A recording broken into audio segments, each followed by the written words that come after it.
नमस्कार दोस्तों, मैं आप सभी का हमारे YouTube channel daily news update में हार्दिक स्वागत करता हूं। दोस्तों, हम आपके लिए लेकर आते हैं हर रोज़ के अखबार की कुछ प्रमुख खबरें। तो अगर आप भी हम जानना चाहते हैं कि आज के अखबार क्या क्या खबरें आई हैं, तो इस वीडियो को अंत तक देखें। उससे पहले अगर आप हमारे चैनल पर नए आए हैं तो चैनल को सब्सक्राइब कर लें और बेल आइकन को प्रेस कर लें। तो चलिए दोस्तों, शुरू करते हैं 31 अगस्त 2020 की पहली खबर के साथ।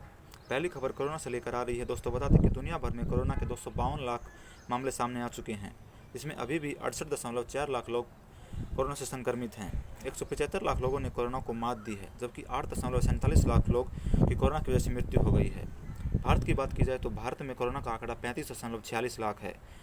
7.67 लाख लोग अभी भी कोरोना से संक्रमित हैं। 27.15 लाख लोगों ने कोरोना को मात दे दी है, जबकि 63,690 लोगों की मृत्यु हुई है। पिछले 24 घंटों की बात करें तो भारत में 80,078 नए मामले सामने आए हैं, जबकि 948 लोगों की मृत्यु हुई है। चलिए पहले पन्ने की अगली खबर की तरफ बढ़ते हैं। दक्षिण चीन सागर में भारत ने युद्धपोत की तैनाती।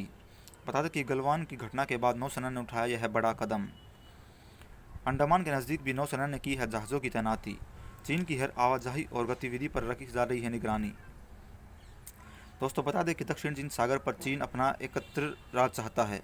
यदि वह यहाँ वह कृत्रिम द्वीपों का निर्माण भी कर रहा है। इस क्षेत्र में विभिन्न हिस्सों पर मलेशिया, इंडोनेशिया, फिलीपींस, वियतनाम और ब्रुनेई जैसे देशों पर अधिकार जताते हैं।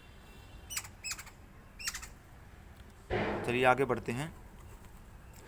अब जिम योगा सेंटर खोलने की तैयारी। बता दें कि एलजी पर दबाव बनाएगी दिल्ली सरकार। दिल्ली सरकार ने कहा कि अनलॉक 4 के लिए केंद्र से मिली छूट लागू करेगी। इसके साथ ही केंद्र के आदेश के बाद भी दिल्ली में बंद जिम व योगा सेंटर आदि शुरू करने के लिए उपराज्यपाल अनिल बैजल पर भी दबाव बनाया जाएगा। राजधानी दिल्ली में साप्ताहिक बाजारों का ट्रायल एक हफ्ता और बढ़ा। यूपीआई से लेन देन करने पर नया वसूले शुल्क। बता दें कि सीबीडीटी के निर्देशों के बाद भी कई बैंक कर रहे हैं वसूली। सरकार की हिदायत, जनवरी से अब तक वसूला गया रिफंड शुल्क करे रिफंड। रुपे कार्ड और भीम यूपीआई से लेन देन करने वालों को मिलेगी बड़ी राहत। डिजिटल लेन देन को बढ़ावा देने की दिशा में मिलेगी मदद। आगे बढ़ते हैं। स्पेशल सेल ने खालिस्तान समर्थक 2 संदिग्ध आतंकी किए गिरफ्तार। बता दें कि प्रशिक्षण के लिए जाने वाले थे पाकिस्तान। आगे बढ़ते हैं। जेई नीट अभ्यर्थियों को परीक्षा केंद्र पहुंचाएगा पोर्टल। दोस्तों, आईआईटी की देश भर की विभिन्न शाखाओं के पूर्व छात्रों ने इंजीनियरिंग के लिए होने वाली जेई व मेडिकल के लिए होने वाली नीट की परीक्षा के लिए छात्रों की मदद के लिए एडुराइड नाम के लिए पोर्टल लॉन्च किया है। इसके माध्यम से जरूरतमंद प्रतियोगी छात्रों को परिवहन सुविधा के साथ साथ अन्य तरह की भी मदद की जाएगी। पुलिस ने खत्म कराई छात्रों की भूख हड़ताल। बता दें कि जेई व नीट की परीक्षा रद्द करने को लेकर भूख हड़ताल पर बैठे एनएसयूआई के कार्यकर्ताओं को जबरन हटाकर पुलिस ने उनका धरना खत्म कर दिया।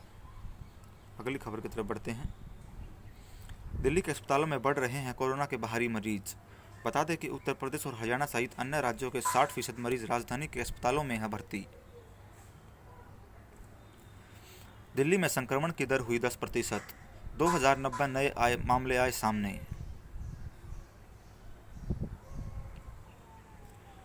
अब सख्त नियमों के साथ होगा मेट्रो का संचालन।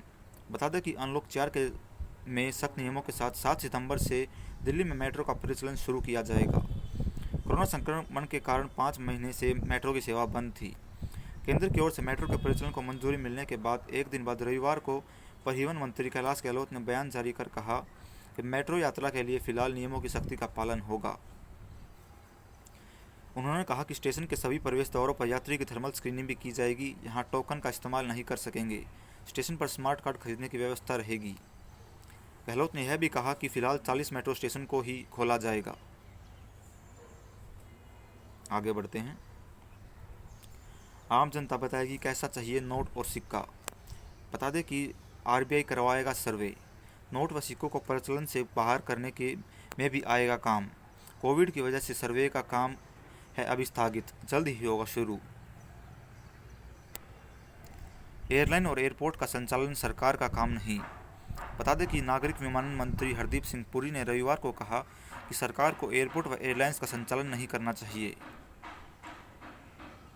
अगली खबर का रुख कर लेते हैं। रिया से लगातार तीसरे दिन भी की गई पूछताछ। बता दें कि सुशांत मामले में सीबीआई की विशेष टीम ने अभिनेत्री रिया चक्रवर्ती से रविवार को लगातार तीसरे दिन भी पूछताछ की। पूछताछ 9 घंटे चली। इससे पहले रिया ने 17 घंटे की पूछताछ हो चुकी है। सीबीआई अधिकारियों के अनुसार रिया सुबह 10:15 पर अपने भाई शैविक के साथ डीआरडीओ गेस्ट हाउस पहुंची। कंगना ने बताया जान को खतरा, मांगी सुरक्षा। सुशांत की मौत के मामले में अभिनेत्री कंगना रनौत बेबक राय देकर बॉलीवुड इंडस्ट्री की पोल खोल रही है। इसके बाद कंगना रनौत ने टीवी चैनल पर एक इंटरव्यू में दिया कि बॉलीवुड इंडस्ट्री और ड्रग माफिया के रिश्ते में चोट की है। इंटरव्यू में कंगना का कहना है कि बॉलीवुड में फैले नशे के मकड़जाल को मुंबई पुलिस नियंत्रित नहीं कर रही। आगे बढ़ते हैं। भारत को खिलौना हब बनाने की मुहिम। मन की बात में पीएम मोदी ने स्टार्टअप और नए उद्यमियों के हाथ मिलाने को कहा। देश में समृद्ध धरोहर और परंपराओं को पर आधारित वीडियो गेम बनाने को कहा आह्वान। हर क्षेत्र में आत्मनिर्भरता की अपील। भारतीय नस्ल के कुत्ते पालने का किया आग्रह।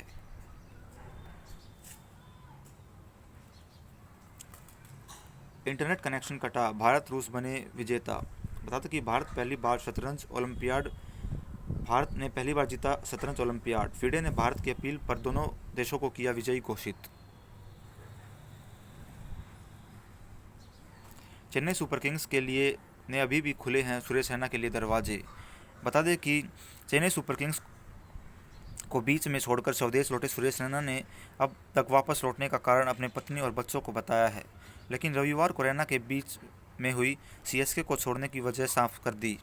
टीम प्रबंधन और रैना के बीच होटल के कमरे को लेकर विवाद हुआ था। प्रबंधन ने रैना की मांग पूरी नहीं की और इसी वजह से रैना ने आईपीएल से हटने का फैसला किया।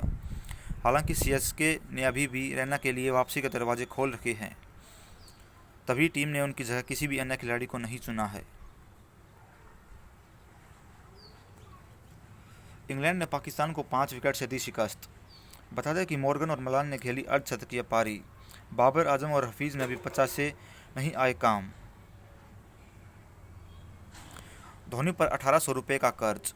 बता दें कि एक साल में करोड़ों रुपए कमाने वाले भारतीय क्रिकेट टीम के पूर्व कप्तान महेंद्र सिंह धोनी के नाम 1800 रुपये के कर्जदार हैं। झारखंड राज्य क्रिकेट संघ द्वारा जारी वार्षिक रिपोर्ट के बकायादारों में धोनी का नाम भी शामिल है, जिसके आगे 1800 रुपये लिखा हुआ है। यह रिपोर्ट रविवार को जेएसके की वार्षिक आम सभा में जारी की गई। लियोनेल मेसी ने बार्सिलोना टीम के साथ नहीं कराया कोरोना का टेस्ट।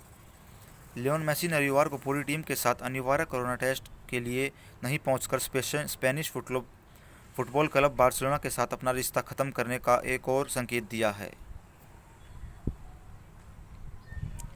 आज से शुरू हो जाएगा यूएस ओपन। जोकोविक खिताब के हैं प्रबल दावेदार। पीआरए टूर्नामेंट से हटे। टूर्नामेंट में नहीं खेलेंगे रोजर फेडरर व राफेल नडाल। आगे बढ़ते हैं। एक दिन में 80,000 नए मामले आए सामने। दुनिया के किसी भी देश में एक दिन में मिले नए मामलों की सबसे बड़ी है यह संख्या। देश में कोरोना के वायरस संक्रमण की तस्वीर भयावह होती जा रही है। रविवार को रिकॉर्ड 80,000 से अधिक नए मामले सामने आए हैं और कुल संक्रमितों की संख्या 36 लाख के पार पहुंच गई है। दुनिया के किसी भी देश में एक दिन में सामने आए यह नए मामलों की ये सबसे बड़ी संख्या है। प्रणब मुखर्जी की हालत स्थिर। 3 सप्ताह में से आर्मी अस्पताल में भर्ती। आईसीयू में पूर्व राष्ट्रपति प्रणब मुखर्जी की हालत स्थिर बनी हुई है। वह वेंटिलेटर सपोर्ट पर है। रविवार को अस्पताल द्वारा जारी किए गए बयान में कहा गया कि पूर्व राष्ट्रपति के फेफड़ों में संक्रमण डॉक्टरों के लिए चिंता का विषय बना हुआ है। एक हफ्ते में 5 लाख से अधिक मामले, विशेषज्ञों ने बताई वजह। भारत में कोरोना वायरस के मामले थमने का नाम नहीं ले रहे। विशेषज्ञों का कहना है कि अधिक संख्या में जांच, अर्थव्यवस्था का फिर से खुलना और कोरोना खतरे को लेकर लोगों में लापरवाह रवैया इसका मूल वजह है। जनगणना में 1 साल की ओर हो सकती है देरी। जनगणना के पहले चरण और राष्ट्रीय जनसंख्या रजिस्टर में सुधार के काम में 1 साल की देरी तय है। कोरोना महामारी के चलते अप्रैल से शुरू होने वाली प्रक्रिया को टाल दिया गया है और अब फिलहाल संक्रमण के प्रसार में किसी भी तरह की कमी नजर नहीं आ रही।